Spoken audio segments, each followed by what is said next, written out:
Hi, I'm Dr. Paul Jenkins, a professional psychologist, one of the most common laments I hear in my office. How can I feel so negative when I know the importance of staying positive? I'll help you with that today.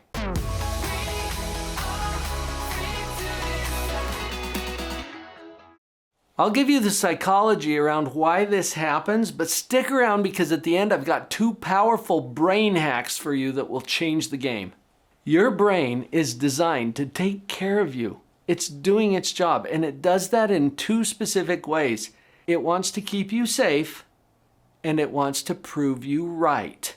Understanding this will help us to take a little higher control over our own brain. I think it's also important to know that we can trick or fool our brain, and then it plays tricks on us. For example, many of the things that our brain is trained to keep us safe from are not an issue in the world in which we live. Maybe back in the caveman days, when you could be attacked by a saber-toothed tiger, you needed to be on the alert for all of the dangers in our world. But for most of us, we've created an existence where that is simply not the case. We live in relatively comfortable circumstances with few immediate threats to our safety and health. But our brain doesn't know that. And it's wired to keep us safe. So anytime a threat comes up, it kicks us into what's called the fight or flight response. This is what your brain is supposed to do so that you can actually live to see another day. It's doing its job. When we notice that happening, we're engaging in something that I call metacognition. That's just a fancy psychological word that means thinking about our own thinking. And I invite you to go there with me today during this video so that you can think about what your own mind is doing to process what you're experiencing. Think about your thinking. Go to that metacognitive level. I also shared with you that your brain is trying to prove you right. Normally, this isn't a problem, but it causes problems for us all the time because it's looking for evidence and sometimes even creating evidence to support whatever belief we already have. In other words, what we think, our brain will work on proving to us, even if it's not true. This is a process that psychologists call confirmation bias, and you maybe heard of that.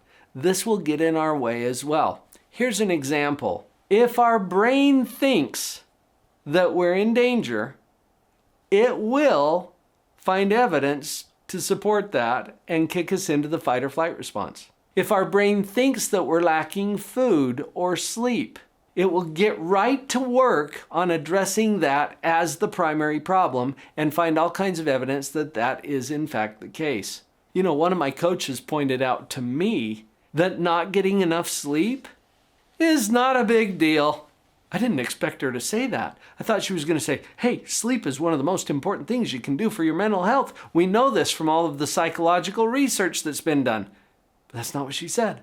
She said getting enough sleep is not a big deal. That's a thought.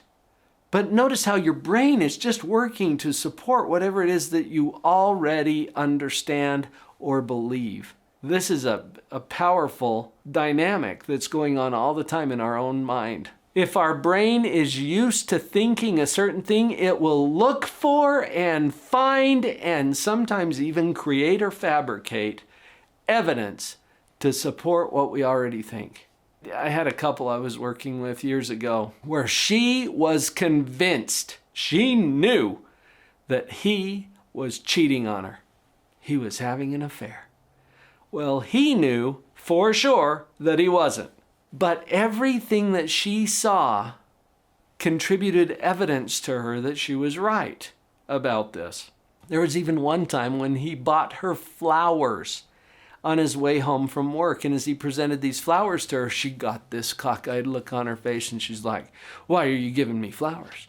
Are you feeling guilty about something? See, the red roses became red roses. In other words, she read into those roses something that wasn't there. Our brain does this all the time. It's called confirmation bias. Just notice that it's happening. And whatever you already think, your brain is going to be working to support that belief. Watch out for that.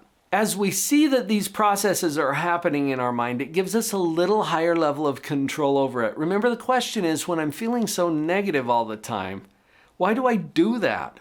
Even when I know how important it is to stay positive. Staying positive is really about steering these processes that are constantly going on in our mind, and we can't turn them off. It's kind of like gravity, okay? Think about gravity for a minute. You never wonder if it's on. You just assume that it is. And what happens if you jump from the top of a tall building? You're going to fall. Which direction? Down. See how certain you are of that? It's because it's absolutely predictable. Gravity's always on. It's always pulling you toward the center of the earth or down the way we experience it. I'm going to come back to that in just a minute. But notice that these processes are always going on. I've created a model for this. In fact, I would love to share with you just a free copy of this model. I'm going to be referring to it in this and other videos. Go to the URL that's on your screen to pick up a PDF copy of this model. It's drpauljenkins.com/the model, all one word. Go grab this as a reference because it points out these processes that are going on in our mind all the time. You can't turn them off. It's kind of like gravity. We are constantly evaluating our circumstances and predicting what is to come. That's what the model covers. We're not going to go into detail in this video about the model, but get a copy of it so that you can refer back to it. And then I'll give you a video right at the end of this one that you can queue up to watch a more complete training on what that model is. While we're talking about that, would you just take a moment before we move on to click that subscribe button? I get to be your coach, your positivity psychologist. Do you already have one? Because if you do, that's fine. But if you don't, I'm him. Okay, so click that subscribe button and I will continue to bring you these kinds of videos. What I love about this model that I'm sharing with you is that once we become aware of the processes that are going on in our own mind, it puts us into a position of choice. Now that is important. Like I said, positivity is steering the direction that our mind goes as we evaluate our life. Now here's a trick question for you. How are you doing? Now, I said it's a trick question. I warned you. How are you doing? The truth is, going back to the model, it is what it is. That's right here in the middle. How you're doing is exactly whatever and how you're doing right now. And it could always be better. It could always be worse. But notice also that you had some answer to that. So when I say, how are you doing? You might have the practiced, habitual answer that you tell everybody, oh, I'm doing just great. I have one friend who says, I'm finer than frog's hair. I don't even know what that means. One of my practiced ones is, I'm sweet and lovely as usual. And I just say it to be cutesy and to have fun with people. But notice that you've got some answer to it. How are you doing? And you might think, oh, I'm not doing very well. Well, compared to what? How many limbs do you have? Do they all work? Seems like you're doing pretty well then. Now notice that I just illuminated to you one of these processes that's going on in the model. You're constantly judging what's going on in your life, and how you judge how you're doing, for example, determines how you feel. That's what these red and green arrows are all about. If you compare what you're doing to something better, you feel worse about how you're doing. If you compare what you're doing to something worse, then you feel better about how you're doing. Just notice that it's happening. And I'm not here to tell you how to think. I don't have that kind of authority. I do want you to see that you are thinking and that it matters. So notice that. Now on the top part of the model, we are also constantly creating what is to be. And that doesn't exist yet. We haven't created it yet. But when we expect that what's coming is better, we feel awesome. When we expect that what's coming is worse, we feel anxiety, fear, apprehension. That's what the model has to do with. Now, here's why this is important. Default is down. Connect with what I'm saying here for just a minute. I had an opportunity a couple of years ago to go with my son on a hike in Hawaii. It's called the Stairway to Heaven. And technically it's trespassing, but we're not here to talk about that, okay? He got me on this volcano. These are steps, metal stairs that are built on the sheer ridge of a volcano in Hawaii. It's about 4.5 miles round trip. And there are places on that trail or stairway that are so steep. It's more like a ladder, seriously, going straight up. I've got pictures from that experience that just give me the heebie-jeebies even to look at. Because what's going to happen if we lose hold? Yeah, it doesn't take a rocket scientist to figure this out, or even a psychological scientist. You know that default is down because you never hear of someone falling up. Is that true on the stairway to heaven? Yeah. What about if you park your car on a hill and leave the brake off? Which way does it roll? Yeah. What about your workout program, your exercise routine? How about your relationships? How about your health, your diet? What happens if you lose hold of any of those? Which direction do they go? Default is down. And that's the quickest answer I can give you to why we feel negative, even though we know that positivity is so important. And for those who are not actively working on it, guess which direction it's going. No surprises. Gravity is always on, and default is down. I promised you 2 brain hacks. Let's get to those before I turn you loose. Brain hack number 1, to stay positive, and this will take some practice, okay? This is called the gratitude power up. I want you to jot down some numbers right now. 25, 5. Just a 25/5, okay? Write that down somewhere to remind you about what this will be. 5 stands for 5 days. Starting today, make a gratitude list. Now, you've done these before. You've probably done gratitude journals. 25 items for which you are sincerely grateful. And don't pretend to be grateful for these things. I want you to pick things you are sincerely grateful for. Those go on your list. Now, here's the power up part. At least half of your list, that's 13 if you're doing the math, okay, every day. And don't repeat anything on tomorrow's list that was on today's list. Come on, stretch a little bit. At least half of your list every day is about the hard stuff. Something that is difficult, painful, frustrating, kicking your hiney.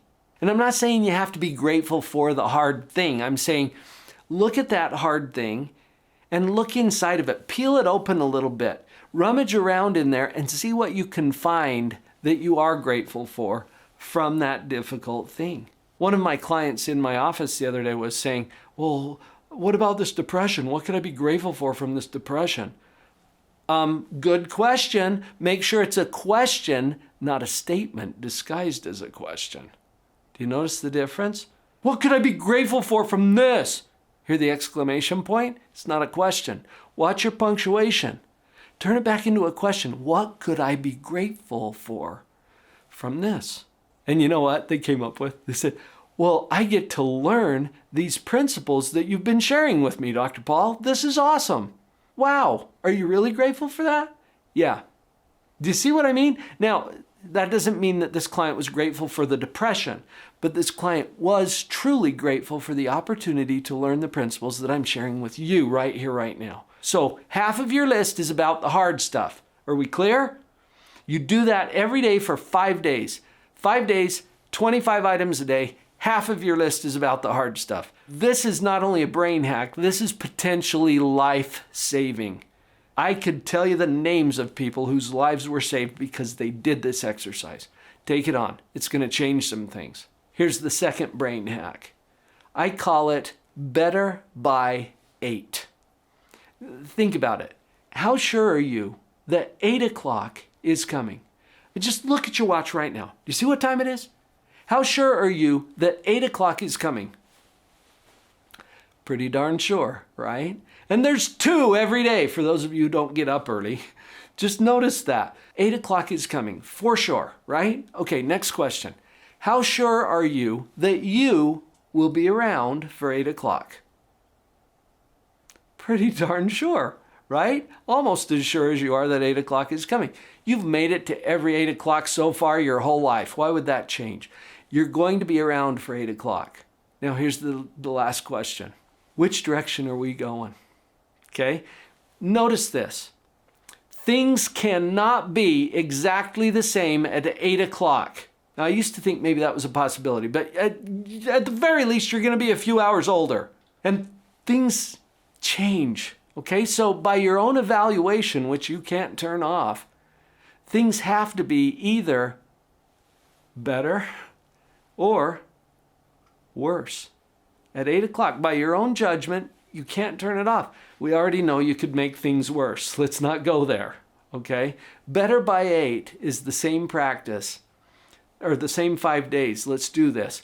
You find something, some little thing or a big thing, I don't care, it's up to you. This is your project, where you can do something that makes your life better by 8. Can you think of something? Yeah. See how your mind is starting to give you some ideas? It can be a little thing or a big thing, it doesn't matter.